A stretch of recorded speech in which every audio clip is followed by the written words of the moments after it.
board chair of the Greater Philadelphia chapter of the ALS Association.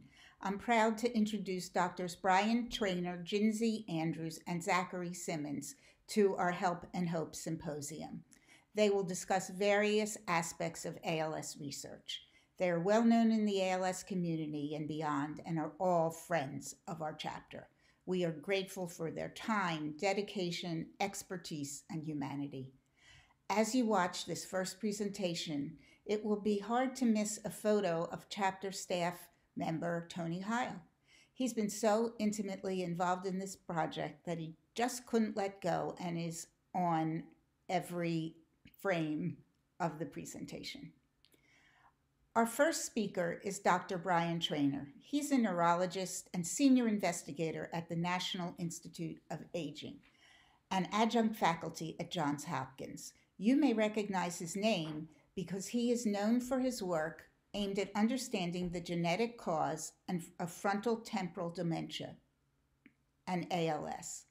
He led the international consortium that identified the repeat expansions of C9orf72 as a common cause of ALS and FTD. He has over 200 publications in professional journals and sits on the editorial boards of several. He has received prestigious awards for his work, including the NIH Directors Award, the Sheila Essie Award, and the 2016 Potamkin Prize, shared with his colleague Rosa Redemakers for independently discovering the mutation in the C9orf72 gene. Dr. Traynor has been fondly referred to as Dr. Dracula.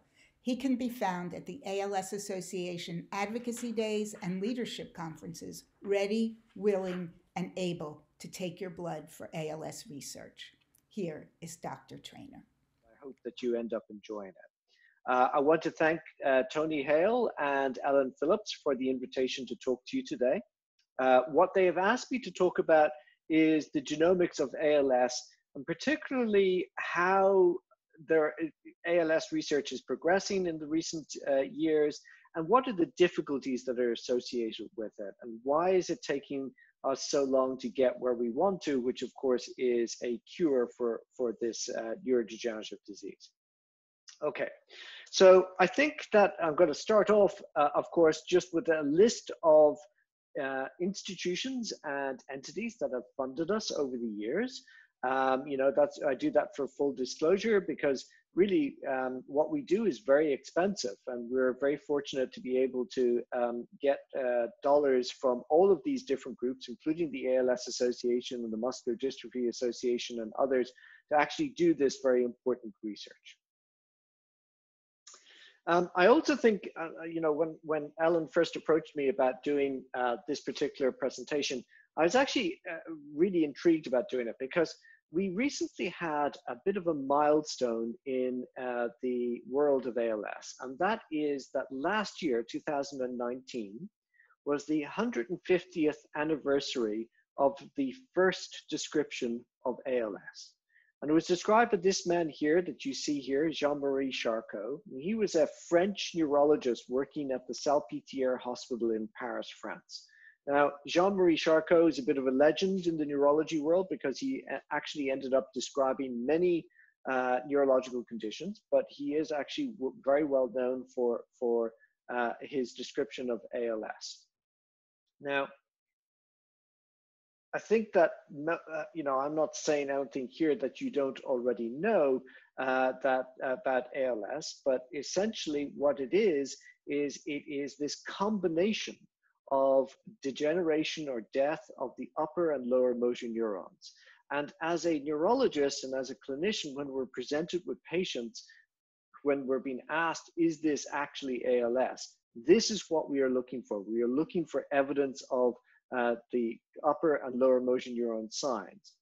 Interestingly enough, that is a very rare combination that we see. There's only a very small list of other diseases that can actually give rise to this particular pattern. And yet, nonetheless, it can be actually quite difficult, as many of you know, at the early stages of disease to firmly establish the diagnosis.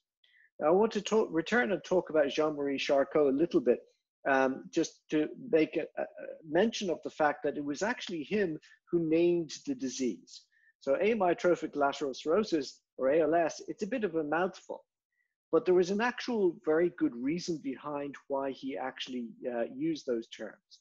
So the amyotrophic means muscle atrophy, or wasting of muscles. And as many of you know, that's actually one of the problems that we encounter with ALS patients.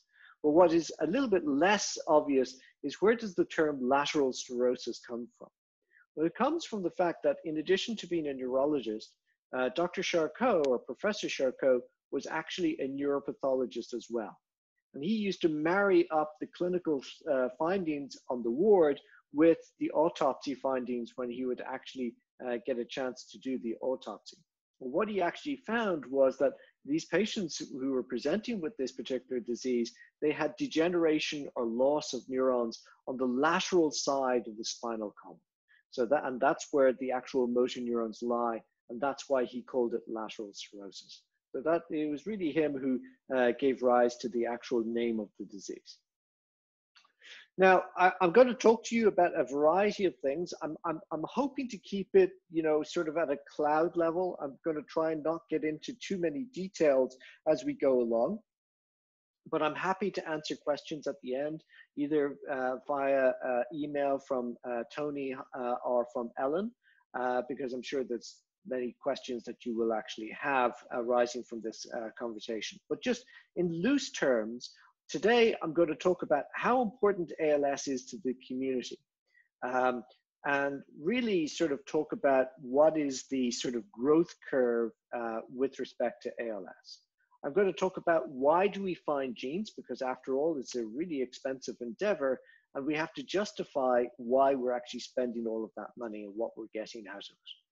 I'm going to talk about what is the current state of knowledge or of play in ALS genetics. In other words, what do we really know at the present time? I'm going to talk about the discovery of C9orf72, which is one of the genes that we're best known for. So it's something that's a little bit close to my heart, and I like talking about it. So it's an interesting story as it goes along. And then I think that really one of the things that in recent years that we've been focusing on are these large-scale genomic studies. And this touches on a question that Ellen had asked me to address, which is, why is ALS research so difficult? To me, it feels that in the last few years, there's been a quickening of the pace of ALS research, and really quite gratifying to see that within the community. And yet, we know that we need to go further. And the question is, why is that? What is holding us back, and where can we go from here to try and address those issues?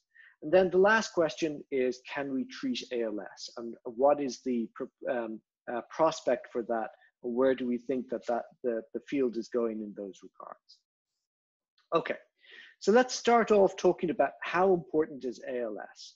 Well, I like to start with this particular slide here, which is a couple of pictures of individuals who've actually died of ALS.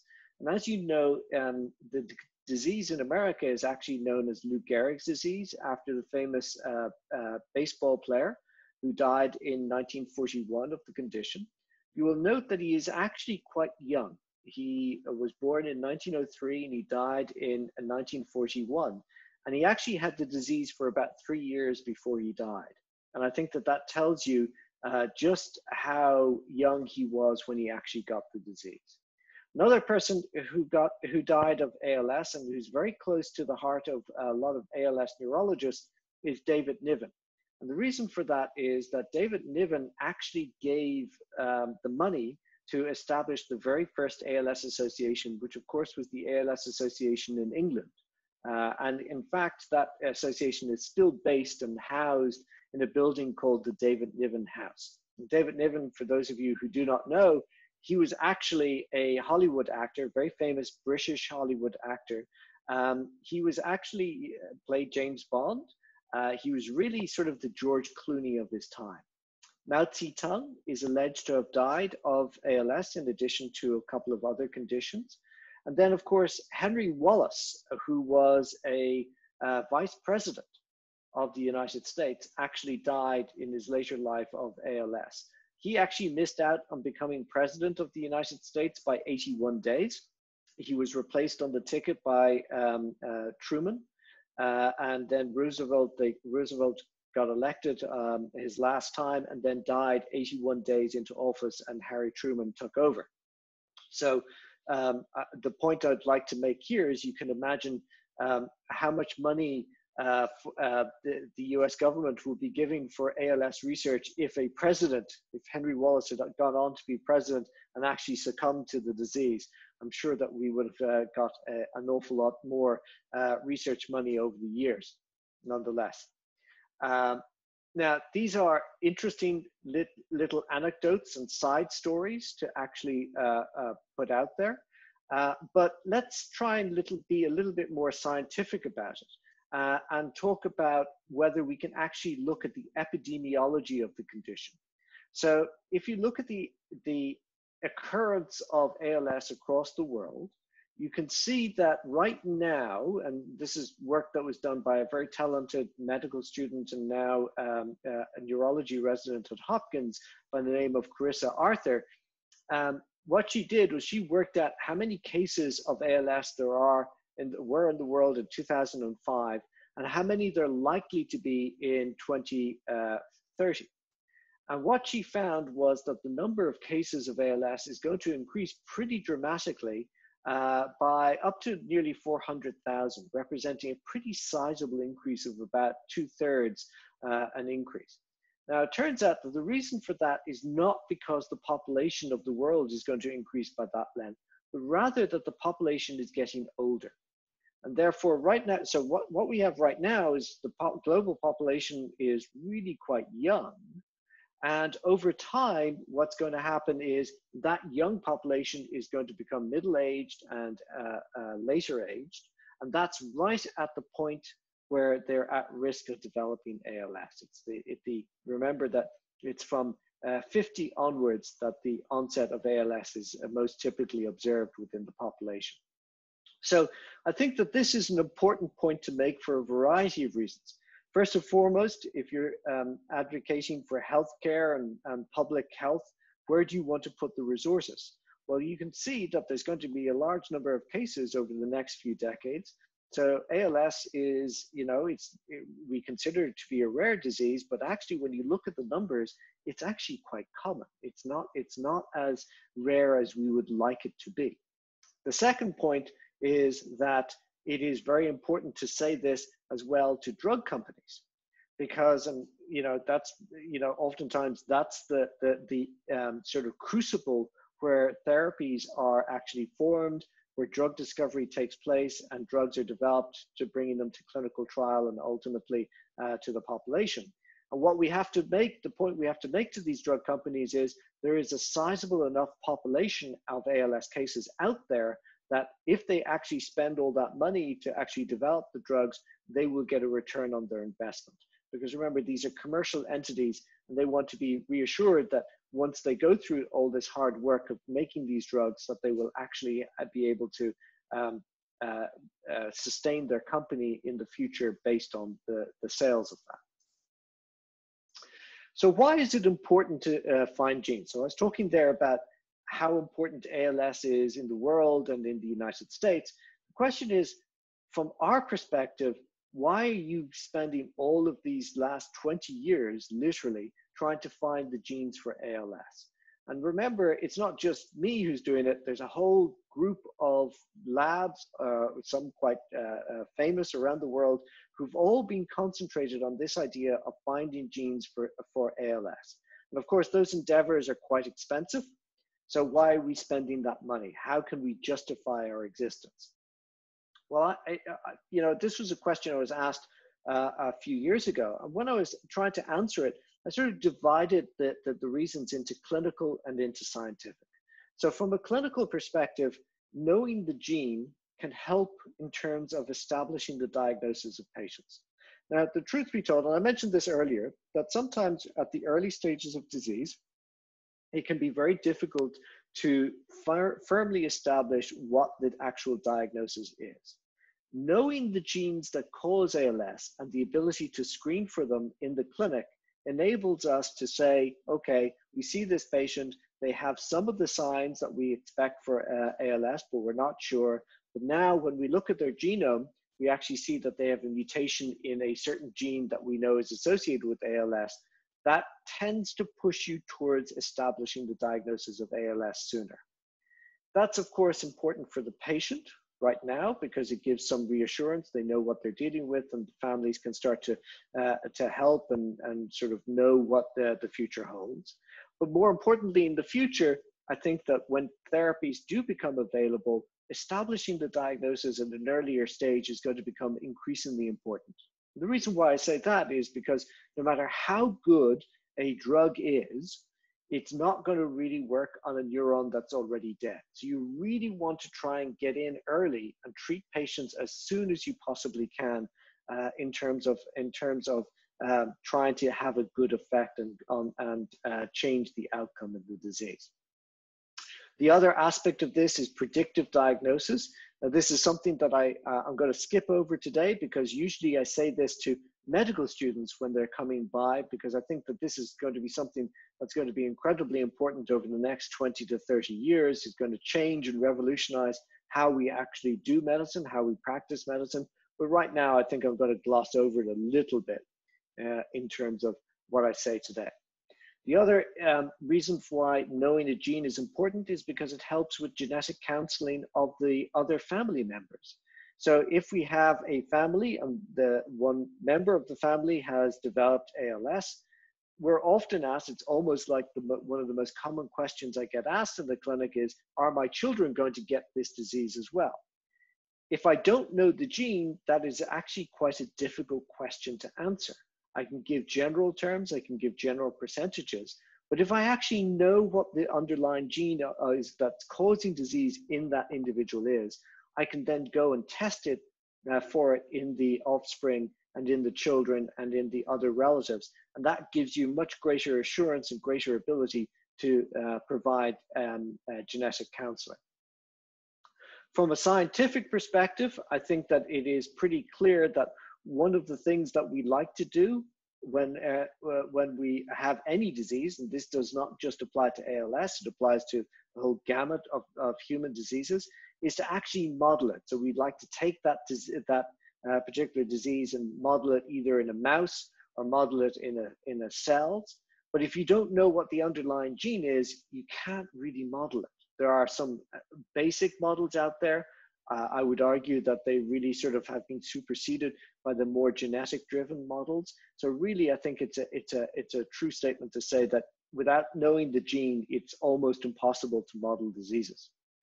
Of course, it gives us an insight into what is going wrong within the neuron and within the glial cells to cause disease.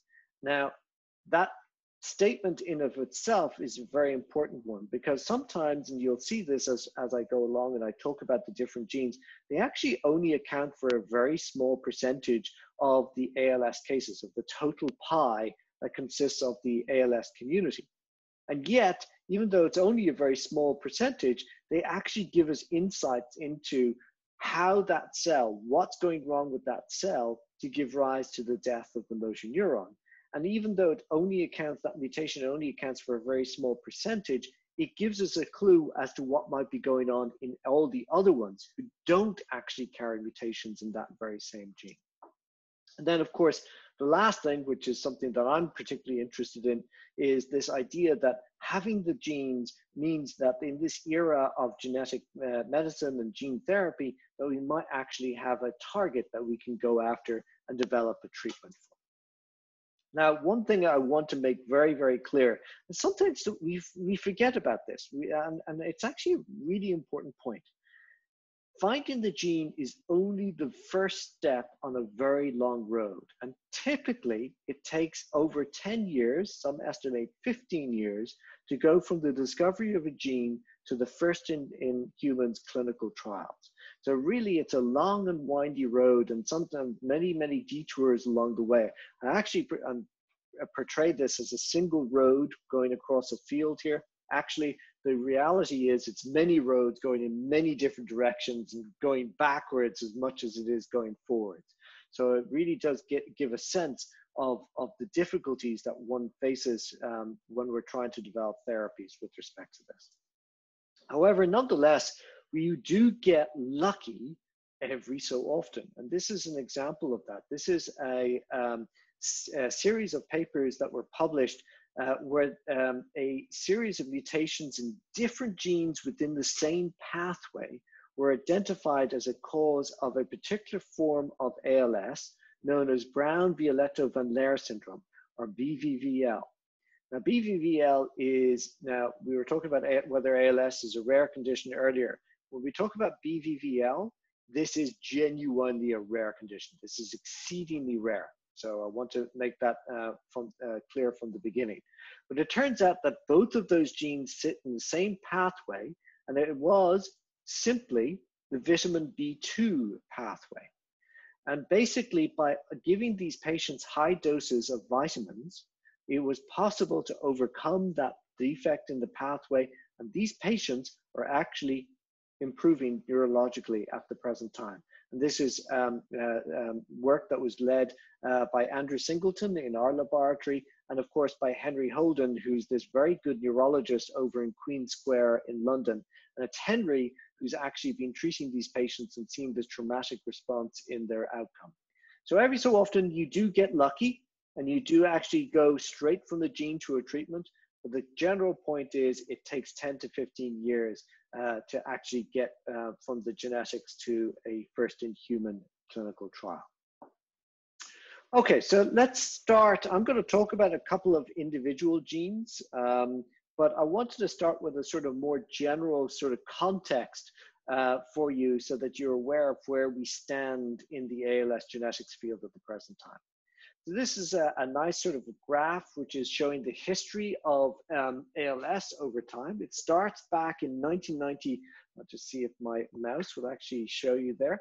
Back in 1993 with the discovery of the first gene, which of course was SOD1. And that accounts for about 12% of familial ALS cases. And you can see that there's really sort of a hiatus until about 2006, 2008, before the discovery of the next genes. There's a couple of genes in here, but really sort of the big ones started to come in 2008 and a little bit afterwards. And the reason for that was really the evolution of genomics and the ability, the technology to actually interrogate the genes in a much more robust genome-wide manner.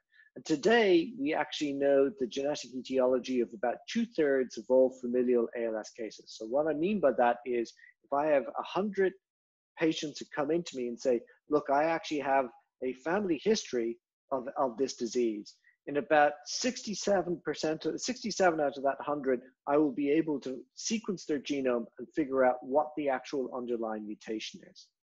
Now, of course, familial disease only accounts for about 10% of all cases. The rest are what is known as sporadic, which means that they appear to occur randomly throughout the community. And I must say that within that group of patients, we're not doing so well. We only actually know the etiology of about 11% of those cases. And I think there's an awful lot more work that needs to be done in that arena, in that side of the field. Now, one thing that I want to say is that, you know, each of these genes here, as I pointed out earlier, most of them account for only a small sliver of ALS cases. And, you know, again, we spend an awful lot of money trying to find each of these genes, but we're not just finding it for the sake of finding it. There's a larger context here. And that's what I'm going to try and show you with the next slide. So what this slide is showing is basically all of the chromosomes, chromosome 1 to 22, going around, and with chromosome X and Y at the top. And basically what you can do is you can start putting in where each of those genes that we found that cause ALS, where they occur. They shows basically where they are, where they are on the genome. And then you start saying, well, wait, some of those genes interact with each other and they exist on the same pathway. So for example, C9orf72 and BCP, they're all on the pathway of, they're all on the proteostasis pathway and ubiquitin pathway. We also know that TDP43 and the FUS and ataxin-2, they all exist on the RNA metabolism pathway. So you can start to group these genes together to show what areas of them, what pathways within the neurons are actually being damaged, giving rise to the motor neuron disease. So I think that even if you find a gene that accounts for the tiniest fraction of ALS cases, it gives you greater information in the context of everything else that's going on in terms of the framework that we're trying to put together for ALS in general. Okay, so next I'm going to talk a little bit about our discovery of the C9orf72 repeat expansion. And this is, I guess this is a really sort of a bit of an odyssey and a bit of a story that sort of took a long time. It evolved over about a I'd say closer to a 6-year time period. So I'm going to take you through this. And really our story starts with these first two papers published by Vance et al. And Maurizio et al., which identified a locus on the small arm of chromosome 9. And what those papers were they were the traditional family-based studies that identified that small area of chromosome 9 as being important in at least a proportion of patients with ALS and a proportion of patients with frontotemporal dementia. Now, the problem is that knowing where which part of the chromosome is affected and where the mutation lies is great. It's a major step forward. I cannot dispute that fact. However, what you really want to know is you really want to know what the underlying mutation is. It's one thing to know where the mutation is, but it's a whole different kettle of fish to know what the actual underlying mutation is. And basically, what ended up happening was those two original papers, together with a series of other patients, narrowed it down to a small region on chromosome 9. And there were a lot of laboratories around the world that were looking in that region, which contained about 100 genes, and were desperately trying to figure out what the underlying mutation was, but without much success. And it really had sort of developed into this a little bit of a holy grail sort of scenario, where that we knew that it was within this small region, but nobody could actually, and there were a lot of good laboratories around the world that were actually looking at this, nobody could figure out what the actual underlying mutation was. Now, our own involvement in this started really with a genome-wide association study that we did of ALS in a country called Finland. Now, it turns out that Finland is a really, really good country to do a study of ALS for two very good reasons. Number one, it actually has one of the highest incidences of ALS anywhere in the world, for reasons that will become evident shortly. And the second is that because Finland is in a pretty isolated part of the world, and because they underwent two, not one, but two population bottlenecks over their history of, in the last 5,000 years, the population of Finland is relatively homogeneous. And when you've got a homogeneous population like that, it really helps the genetics and helps the geneticists to find the area. So when we did the genome-wide association study of ALS, lo and behold, we saw a signal, which you see here. I don't know if you can see my mouse. It's the red line going up right there. And that turns out, was right, surprisingly, and we weren't expecting this, right in the middle of that same region that had been identified with the traditional family studies. But actually, because of the nature of the chips that we use to do this, we were able to narrow it down from 7 million base pairs down to just 200,000 base pairs containing 3 genes. Now, I'm not telling you a lie that when I actually saw that genome-wide association study, that Manhattan plot, for the first time, I really thought that we would know the underlying gene within the next 2 weeks. And I actually made my poor grad students stay in the lab constantly. We actually have a bed in the lab where you can actually stay, and I brought her in food, and I made her stay in the lab for 2 whole weeks sequencing because I really thought we'd have it that quickly. 4 years later, when she had moved on to medical school and I finally rang her to say we had found it, she reminded me of the fact that I'd actually made her stay in for those 2 weeks. So it just goes to show you can't count your chickens before they're hatched. Sometimes you really, even when it's obvious, it can be quite difficult and time consuming to find it. So it became evident to us from an early stage that this was going to be a more difficult locus to crack than previous loci. So what we did was we went, well, okay, we're the NIH. Let's see if we can do things a little bit differently. So what we did was we reached out and we formed a consortium with a whole different bunch of labs around the world who are also working on this area. And we said, look, nobody's having any success with this, but we have this new technology of whole genome sequencing. Why don't you give us your samples and we'll sequence it, and then we can analyze the data together. And this includes these people that you see here. We also formed a collaboration with Rosa Rademakers, who was leading her own consortium down in Mayo Clinic in Florida. And one family that we particularly focused on was collected by this chap here, Hugh Morris, who is a really, really smart professor of neurology now in London at Queen Square. But at the time, Hugh was working in Cardiff in Wales. And he used to spend his weekends going down to a small little village called Gwent, just south of Cardiff, to collect a family that had manifested this ALS and FTD over the succeeding generations. And that was really the family that we focused on from the get-go. And we tried everything that we could possibly think of. Now, what gave it to us, all different techniques, none of which were giving us the right answer. Now, what finally worked for us in the end was we took a cell line from one of these individuals and we sent it to a company in Germany called ChromeBios, and they flow sorted out chromosome 9 for us. So remember, in those times when sequencing was a new technology, and it was really quite expensive to use it. So it was really expensive to do whole genome. So what we wanted to do was just focus in on chromosome 9. And by the flow sorting out of chromosome 9, as the Germans did for us, the German company did for us, it allowed us to really increase our coverage.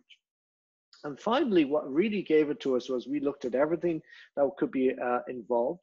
But what really sort of gave it to us at the end was I looked across that region of 200,000 base pairs, and I identified 8 variants that had never been described in the human population before. And lo and behold, 6 of those 8 were in a very small region of about 30 base pairs. So I went in and I looked at it here, and you see a picture of that here. It's a way in which we actually look at the raw sequence data. What I noticed was that the coverage had gone from 400x, which each of these reads, each of these gray bars here represent a read. It went from 400x down to 2, and then back up to 400 again. That's an unusual pattern, and it's only something we see when there's a problem with the structure of the underlying DNA. And when we looked at it a little bit more carefully, we saw, oh wait, there are repeats down here, these GGGGCC hexanucleotide repeats. And when we looked at the 2 reads at the top, we noticed that they contained more of those motifs, these GGGGCC motifs, than were indicated in the human reference genome. So the human reference genome said there should only be 4 of those motifs. And in those 2 lonely reads up there, we were seeing at least 10, if not more. And of course, it broke because these are short reads. They broke before they could go on. So we didn't know how much, we suspected that they could go on much further. And that was the first clue as to what was going on in this particular disease after 4 years of hard slog. What ended up happening was, it was, as many of you know, it's this motif, this GGGCC, that should be there only 4 times, and actually it's repeated hundreds, if not thousands of times. So it's just repeated over and over and over again. And you can imagine that if there's this extra stretch of DNA inserted in there, it's going to interfere with the transcription of the gene, particularly when you consider that right here, if you can see it at the bottom panel, that actual repeat motif occurred right at the start of the gene. So that was really interesting. Of course, that cost us an awful lot of money to actually find that. particular repeat expansion. We wouldn't be able to spend that on every patient. So what we had to do instead is we developed what's known as a repeat prime PCR, which is much cheaper. It only costs pennies per sample to do. And what you can see here is this typical sawtooth pattern that we tend to see in patients who actually carry it. And here is using a fluorescence tag against that same repeat motif. You can just see here on chromosome 9, you can see a little bit of green dots. What that corresponds to is those sort of fluorescently tagged GGGCCs that have been put into the cell. They're binding there and they're causing that to light up very nicely indeed. So that's the technical explanation behind it. But of course, the real reason why, and it gave rise to back-to-back publications in Neuron in 2011, our paper and Rosa Rademacher's paper back-to-back. Now, of course, it was very gratifying to find it, but the real reason why everybody's getting so excited about this is twofold. Number one, because it is actually really quite common in the ALS world. It accounts for about 40% of familial ALS and about 8% of sporadic ALS. In fact, overall, about 1 in 10 ALS cases are going to carry this particular repeat expansion. So it was really sort of unusual to have found such a common cause of disease. In fact, it's one of the commonest causes of neurodegeneration out there anywhere in any disease area. That was one reason. The second reason was because actually the rate was equally high in frontotemporal dementia. And essentially what we were doing was we were unifying two very disparate neurological diseases, one which presents with weakness, one which presents with a form of dementia. And we were taking those two diseases that seemed very different and we were putting them together with the same genetic defect. So that was an added bonus that went along with this. Just one other aspect of this that was particularly interesting, I had mentioned Finland at the beginning, and actually, once we had actually found the mutation, one of the questions that we asked ourselves was whether the mutation was also, whether the Finnish haplotype that we had identified was present in other cases around the world that actually carried the same repeat expansion. And it turns out that actually they did. So just this very complicated graph, let me just walk you through it.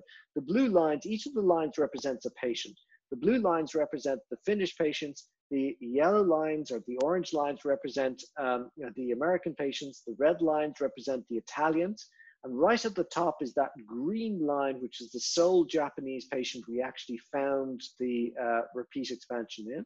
The dashed line represents where the actual repeat expansion lies. And you can see that each of the patients who carry the repeat expansion, represented each by each line, they carry the Finnish haplotype to a greater or lesser extent. So the ones with the big full lines, they carried the full haplotype. The shorter ones carried the shorter pieces of the haplotype, and yet they all carried the same haplotype. What that told us was that likely this repeat expansion had happened on a single occasion and then spread out, probably in Finland about 1,500 years ago, and then spread out from Finland all around the rest of the world. Now, it turns out, the question is, how did it get from Finland around the rest of the world? Well, we actually think that these guys, the Vikings, when they went on their summer holidays around the world, they actually brought this particular gene with them. And that's one of the reasons why it's so widespread among North Europe and the rest of Europe. In fact, rather interestingly, if you look at a map of where the Vikings conquered in the Middle Ages, it actually corresponds to places where we actually see a large amount of C9orf72, including down in Sardinia as well. Because remember that the Vikings were predominantly a seafaring nation, or at least shore. They went along the shoreline when they were conquering and invading countries. So that was very exciting, and it kind of showed that the value of studying, taking one family and just studying it and just keep going until you actually crack it, and then it sort of rolls out, and you can see how it take that information that you've learned from that single family and apply it across all the rest of the ALS field. In recent times, we have moved more towards what's known as large-scale genomic studies. And these are, rather than taking a single family, what you're doing here is you're taking as big a population of ALS cases and non-ALS cases as you possibly can, and you can actually study them in a really sort of data science, data-driven manner to try and identify the underlying genes. Now, this is a very good example. This is a genome-wide association study that we did on 20,000 cases and 60,000 controls. And again, you can see this Manhattan plot, just to orientate you. You've got along the x-axis, you've got all of the chromosomes going from 1, 2, up to 22. And then each of the SNPs, the single nucleotide polymorphisms or variants that are genotyped in this are represented by single dots. And the height of the dot tells you along the y-axis how much associated they are with ALS. And what you're looking for, the reason why this is called a Manhattan plot, is you're looking for skyscrapers like what you see here on chromosome 9 and elsewhere. And when we did this and analyzed the data for 20,000 cases and 60,000 controls, we found a new locus, which was right here on a region of chromosome 12, right near a gene called KIF5A. And it turns out that at the same time, John Landers up at the University of Massachusetts, he was doing a similar study. Our one was based on genotyping, his was based on exome sequencing, and lo and behold, he actually found the same locus as well using a different approach, which is really interesting. So we had sort of like an X and a Y. So we came at it going along the X-axis, and John came at it going along the Y-axis, and we met in the middle. And when we met together, we realized that we had the same finding. We decided to go back to join our efforts and to really sort of put this together as a really nice story as to how large-scale studies of ALS can actually really yield good and useful clinical data. So it turns out that mutations in KIF5A are a cause of disease. But what's KIF5A? So KIF5A stands for a kinesin. It encodes for a kinesin. And what kinesin is it's a motor protein. And remember that your motor neurons are these tiny, tiny little cells with these enormously long axons and projections out that can be up to 1 meter in length. But the bit at the end, which is known as the neuromuscular junction, is very, very metabolically active. And it has to be supported by that cell, which is up to 1 meter long. So how does that happen? Well, it turns out that what happens is there is transport down that projection, down that axon of all the nutrients and all of the growth factors and all of the everything that you need in order to make that, keep that end, that neuromuscular synapse going. And the role of the kinesin is to actually support that. So it's actually a motor protein that walks along the scaffold of the axon, dragging the cargo behind it. And that is really sort of nicely shown in this video here, where you can see the sort of the kinesin literally walking down that scaffold, dragging the vesicle behind it. Turns out that mutations in this gene were already known to cause another very related disease known as hereditary spastic paraparesis. But the difference here was that those mutations causing HSP were at the beginning of the protein in the motor domain, whereas the ALS ones were much more towards the tail, which is what binds onto that cargo. So it really shows you how mutations in different parts of the same protein can give rise to different forms of neurological disease. Yes, similar, but they are actually different. This again gave rise to another nice publication in Neuron. We made the front cover with respect to that. And I think in part, that was because we had included 125,000 samples. And it was really a collaboration between all of the major ALS genetics groups. And also, I think one of the interesting points behind this is that we were able to go straight from the GWAS hit to the gene and be pretty confident that we had the right gene in the beginning paper, which is an unusual thing within the genetics field. So I'm going to end with this section here, which is, can we treat ALS? It's going to be, I will warn you ahead of time, I'm not going to give specifics. I'm going to give overall comments, almost cloud level comments, because I think that there are exciting things coming along, but I don't think that they're quite just ready to delve into those specifics right at this moment. So what am I talking about here? Well, one of the things that, and it's almost, I suppose, it's become a buzzword, but buzzword has a bad connotation in that, oh, it's just a trite thing that you throw away. But actually, in the instance of precision medicine, this is a very real thing. And this is going to change how we treat patients. So we used to always try and find drugs that would work across the whole gamut of the ALS population. But I think we realize now that even though ALS patients look the same clinically when we see them in the clinic and in the hospitals, they actually are many, many different syndromes all wrapped into one. And there's many, many different causes of ALS that are all wrapped into one particular syndrome. So this has given rise to the idea, and it's not unique again to ALS, this is across the gamut of human diseases.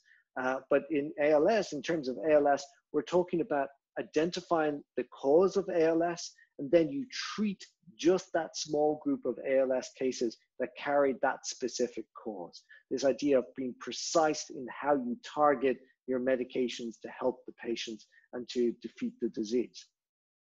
Just to give you a few examples of that, there are antisense oligonucleotide trials against SOD1. The idea here is that's a kind of a gene therapy that would knock down the bad SOD1. The point that I want to make here, it's very, very important, is that it will only work in patients that carry the SOD1 mutation. The same approach has been applied in C9orf72. Again, the important point to take home here is it would only work in ALS patients that carry C9orf72. Antiretroviral therapy is something that's being tried actually at the NIH here. But the point here is the patients are being pre-screened to see whether they would actually benefit from this particular therapy. And then, of course, there are other forms of gene therapy that are being considered and tried elsewhere as well. Now, I want to end with this slide here, which is a slide which shows, I would say, a tiny fraction of all of the collaborators that I've worked with over the years. There are too many to name.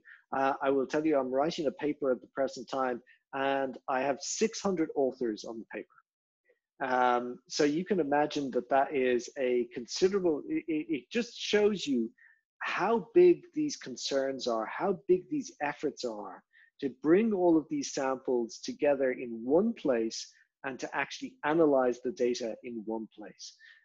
Gone are the days of the lonely scientist working in his lab. It is really a community effort. You have to be as much a diplomat to get this going as a scientist. And I'm really honored to have the trust and the goodwill of all of these people who've worked so hard over the years to actually do all of this. I get to stand up here and wax lyrical about it, but actually really it's all their work that gave rise to all of this. So I'm going to pause there, and I am going to see if I can stop the recording just because of how we're doing this. And stop share.